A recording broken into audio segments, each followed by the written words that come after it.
Hello, everyone. My name is Resurrection Graves, and you have probably heard about me because I am somewhere in the world fighting against child sexual abuse. I'm like the Al Sharpton of child sexual abuse. Al Sharpton is pretty much known as a civil rights activist and leader. Anytime there is a huge case concerning civil rights or equality, as it relates to African Americans, you have heard his name. They put Reverend in front of his name. I don't even know much about him, to be honest with you. I met him recently, very briefly. He probably wouldn't even remember seeing me. But I know that his drive and what's inside of him cannot keep him at home. Does that make sense?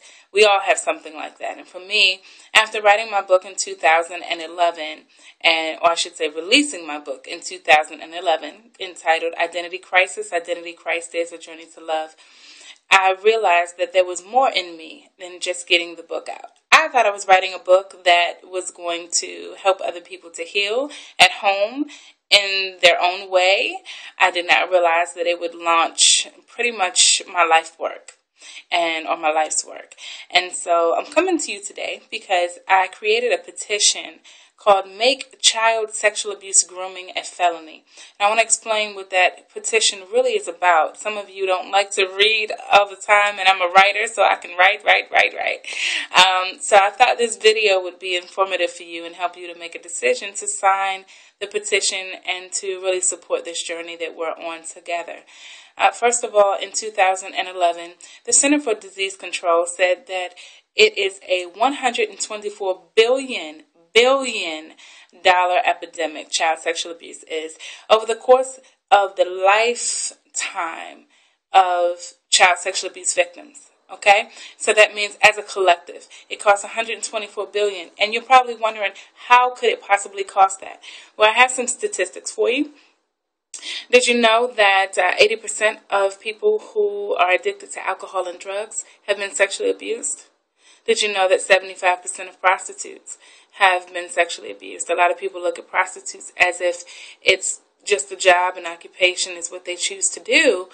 Some look at them in a very negative way. Some people who indulge in hiring prostitutes think, hey, it's just what they're doing to make a living. But I really believe that you have to be in a certain place to become a prostitute. And so when I did my research, I found that 75% of prostitutes have been sexually abused. Not to mention the fact that they usually develop a drug habit or alcohol habit as a result of having to give themselves away over and over and over again. And so there are more statistics. We need to know that 97% of homeless mothers have been sexually abused or raped. 43% of homeless mothers were sexually abused. And so the other percentage or the other part of that have been raped as adults. And, there's all these different things that really bring us back to the root issue, which is child sexual abuse. So what's really going on? In the news, we've been talking a lot about child trafficking. We've been talking about online pornography and, child pornography and things like that. We have stings and, all of the things that are being made important are really focusing on the distance of child sexual abuse. So I want to make sure I explain this in the right way because I don't want you to misinterpret my heart in this matter. First of all, any form of sexual abuse is wrong. Any form of rape is wrong. And so we're not challenging whether one is more wrong than the other.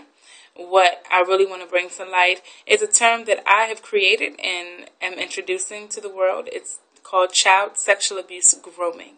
Right now, that term is broadly related to child grooming. In a book that I'm writing that has the 10 ways to safeguard your child from sexual abuse in it, it's called Sexual Discipleship, Exposing the Strategic Plan to Legalize Sex with Children. And that's a whole nother conversation. But make child sexual abuse grooming a felony is so significant to me because I see it as pre-murder. Okay, premeditated murder. So what happens is that when someone is charged with murder, they can also be charged with premeditated murder, meaning that they knew they were going to do it. They set the stage and they created the opportunity, and they took advantage of that opportunity. And whether or not they actually murdered the person or not, it could be attempted murder. But the premeditation is a charge in and of itself, and I believe that make child sexual abuse grooming a felony will kind of serve as a support system for those people who are not able to get child predators convicted of heinous crimes. So let me tell you just some real differences right now about the difference between what I believe to be child sexual abuse grooming and child grooming. So with child grooming, it's kind of an umbrella phrase, and it includes child trafficking, pornography, prostitution, all of these things under one kind of hat. Whereas when I define child sexual abuse grooming, I'm talking specifically about the process that a sexual predator will take in order to sexually abuse a child, okay? So with child trafficking and prostitution, it's not about grooming. And I believe that's a real misconception. Child trafficking and prostitution is about money. They could care less about you. It has no connection to sexual gratification. It is, about money. Okay, at least for the pimps who are involved, for the people who are heading the agency. It really is about money. They don't care about the children, and that's a problem in and of itself. But if we're going to talk about child grooming, they're not grooming the children. Okay, so as it relates to child pornography, they are interested in the images and the videos. And while, yes, a child has to be sexually abused in order for them to see these videos and these images, the truth is what the perpetrator is doing is looking at videos and images for sexual gratification, but it's not a grooming process.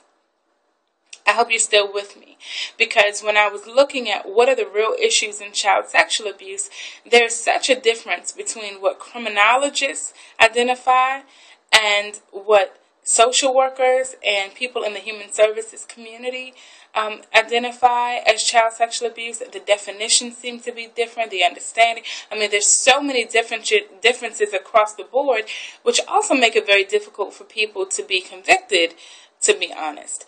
And so we want to, or I would like to, head the mission to kind of centralize what we view as child sexual abuse grooming. Child sexual abuse grooming is a process. So I'm going to give you an example.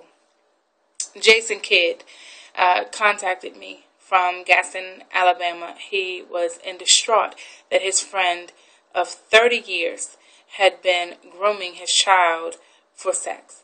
Now, he found something ridiculous, hundreds of text messages where this guy who had been talking to Jason Kidd's daughter about God had turned those God conversations, which, by the way, is spiritual abuse, turned those God conversations into sexual conversations. So what he was doing was grooming the child. He gained her trust. He bought her chocolate. He, gained her affection and her attention and her support, so that if anything came up, then she would defend him.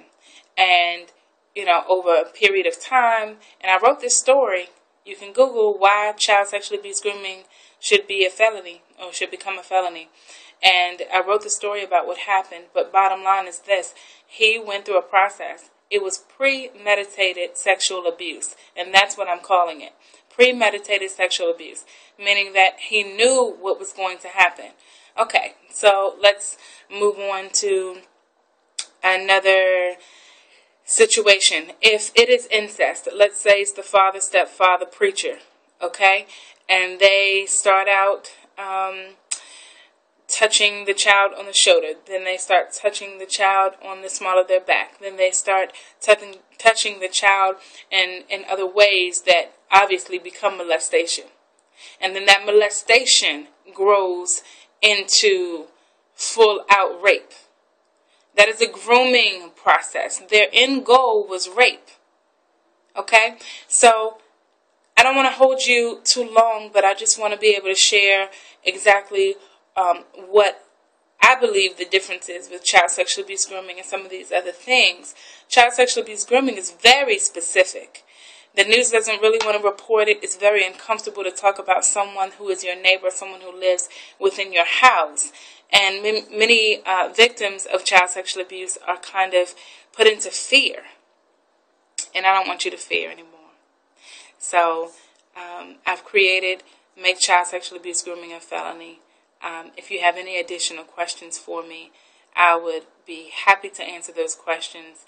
I'd even be happy to answer that question in the form of an article so that other people who have that question can have it answered. And you are more than welcome to reach out to me at resurrection.wordpress@yahoo.com.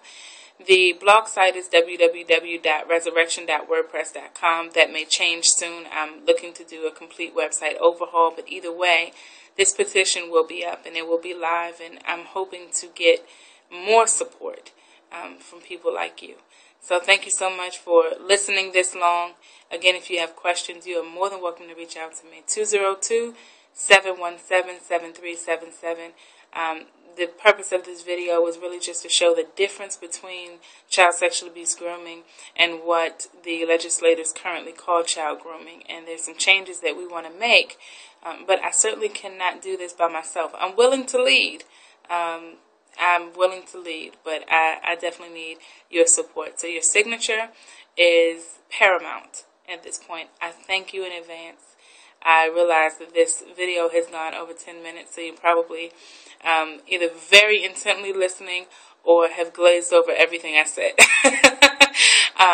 But I wanted to create one video that would kind of share my heart on this issue. Thank you so much, and I look forward to seeing your signature and talking to you soon. Again, my name is Resurrection Graves, and be extraordinary.